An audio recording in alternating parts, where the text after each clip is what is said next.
nơi gần nhà nơi thứng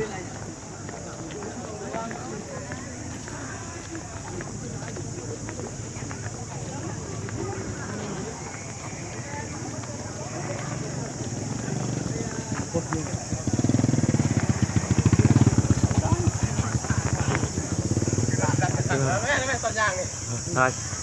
tiếp tụcแล่นหลบนะว่าถึงขึ้นไปแล่นน้ำมังกรกันเลย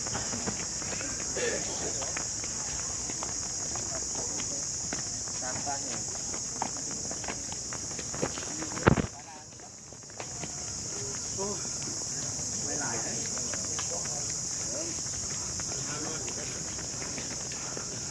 นอนนกบุอี้มันหอยก่อนไว้เลย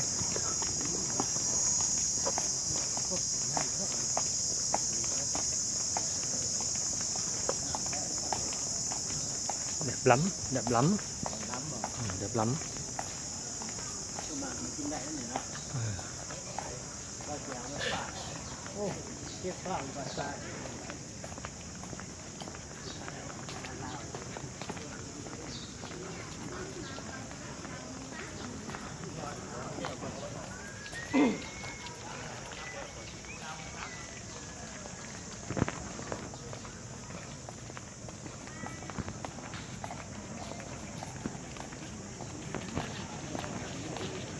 ตัวจีนก็หลาย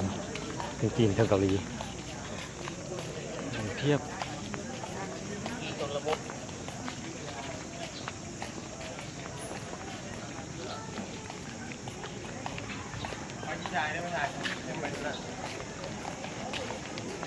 ยัง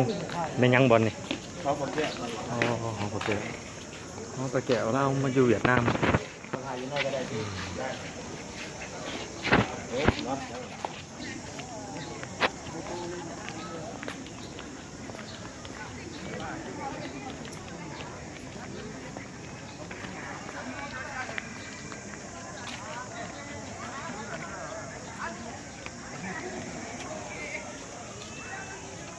เยอะสุดไปยืนเนาะ